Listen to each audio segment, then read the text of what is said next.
While Miami Heat fans held out hope till the bitter end, the Los Angeles Lakers essentially crushed their dreams for the series with a defensive adjustment that worked almost to perfection.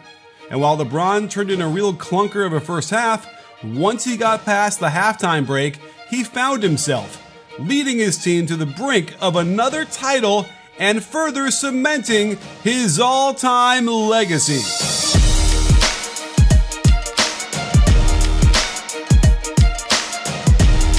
Frank Vogel must have been frustrated looking through the Game 3 footage of Jimmy Butler lighting them up for 40 points and 13 assists en route to the Heat victory. So he made a key adjustment right out of the gate by putting Anthony Davis on Butler.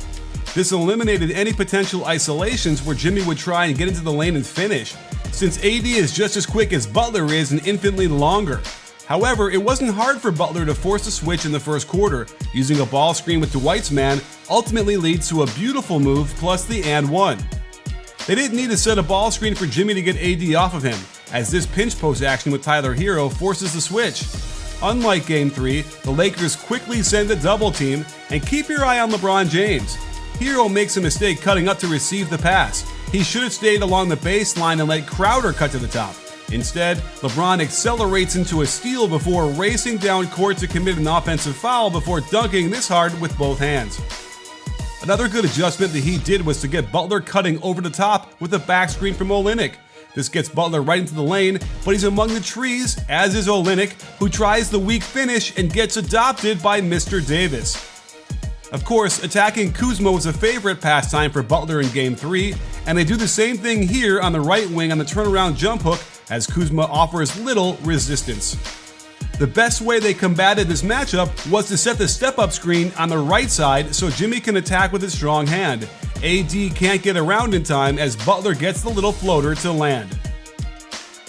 They tried on the left side, and Kuzma clearly wants to hedge and send him back to Davis. This doesn't happen, and Jimmy abuses him once again. They use Butler again as the ball screener to force the switch, and again the Lakers waste no time doubling in to support KCP down low. Danny Green drifts out of position towards Hero too much, giving Kendrick Nunn 5 feet of space as he begins the arm swing up into the shot. Remember that step-up screen that worked so well for that little floater? Well, Robinson doesn't set it, primarily because his man hedges hard to stop Butler from going to the rim. Butler had a chance to hit Robinson out top for a possible shot, but AD is now sinking and daring Butler to shoot the ball, which Jimmy clearly doesn't want to do. As a result, the shot clock goes into the red, and Butler tries a jab step three-pointer that isn't very close. Again, they set that step-up screen, but it's to Jimmy's weaker left hand, so he rejects the screen and gets right to the rim, but that doesn't mean much when it's AD guarding him. He can easily reject this shot and ignite the fast break. The Lakers adjusted in the third quarter. Watch how low AD is willing to go underneath that screen to dare Jimmy to shoot.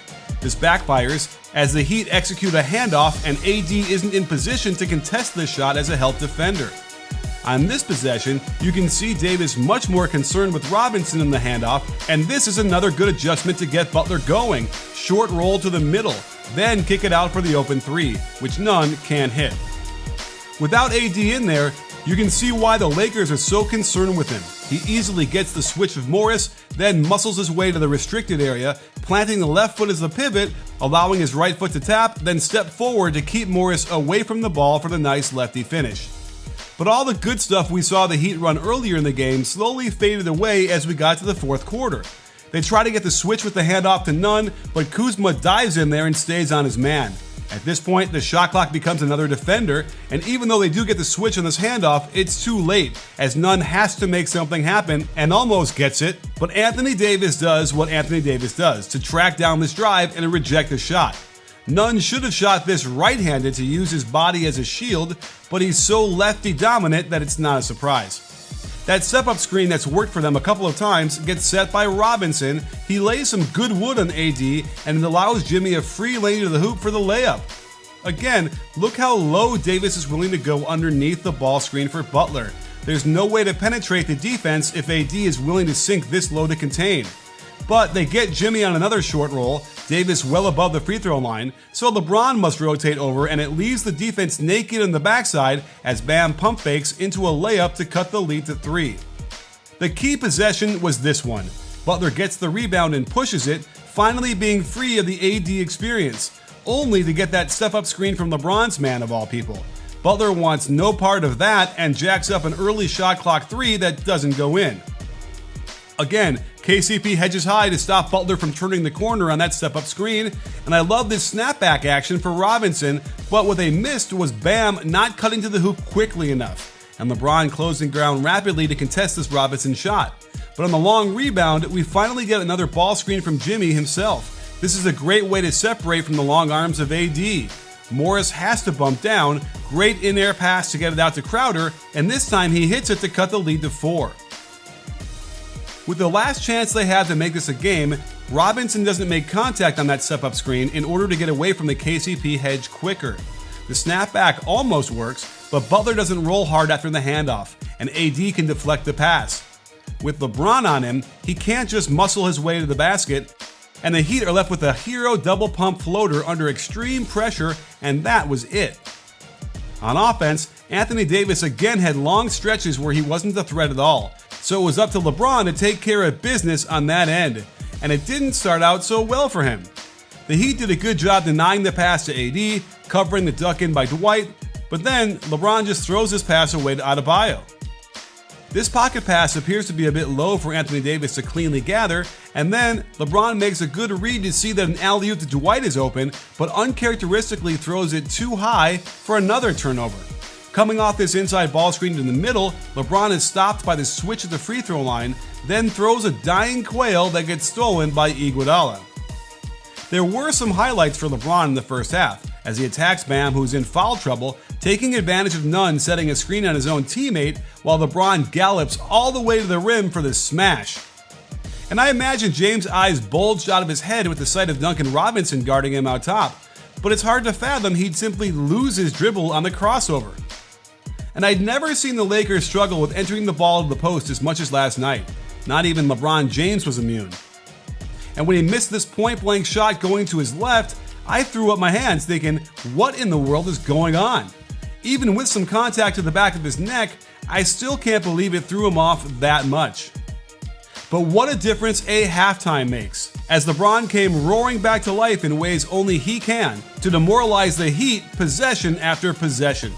It started with Jimmy doing his impersonation of AD guarding him, going way underneath the screen to dare LeBron to shoot it, and shoot it he does.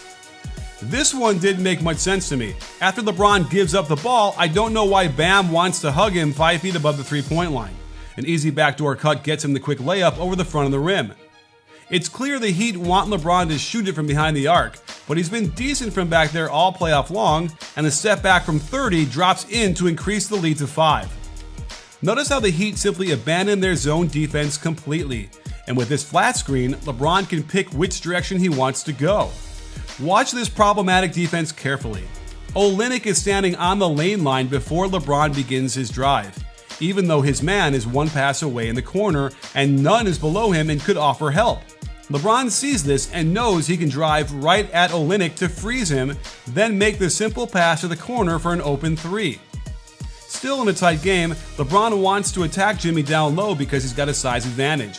One thing to point out about LeBron is that he routinely gets away with lifting his pivot foot before he releases the ball to attack on the dribble. On this play, he establishes the left foot as the pivot, then picks it up and puts it back down in order to be more explosive. On the repost, he again establishes the left foot as a pivot because he moves the right foot after the catch, and again picks it up before the ball is released. This type of travel is done by everybody, never gets called, and despite containing him for almost the entire shot clock, LeBron hits the extremely tough turnaround over the right shoulder to increase the lead to 6. The Heat had found a little success with the high hedge while having Jimmy go underneath the screen, but LeBron combats this by splitting the defenders and throwing the ball way out in front.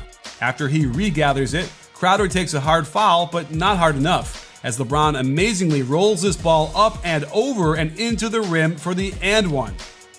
Clinging to a 2-point lead, LeBron dashes down court, and I understand wanting to wall him off, but heroes should recognize that Robinson is back there for support, so he can be a step and a half closer to his man KCP in the corner. Again, LeBron drives right at Hero's early help position, freezing him, and then making the easiest pass there is. One pass away to the corner, for the first nail in the coffin. LeBron gets his last assist of the night after their attempts to force a switch and get Jimmy off of him fails. But that leaves KCP out top to attack Robinson with the shot clock winding down. The layup effectively ends this game as the Heat never seriously threaten again. There is no way a LeBron-led team is going to lose a 3-1 lead, and despite these two teams being a pretty close matchup, I expect this to end tomorrow night, or after Game 6 at the latest. You can't keep LeBron down for more than a half at best, and it seems like the Heat blew their best chance to take advantage in Game 4. So be ready to watch the champagne fly and the trophies shine as LeBron puts another notch in his legacy belt.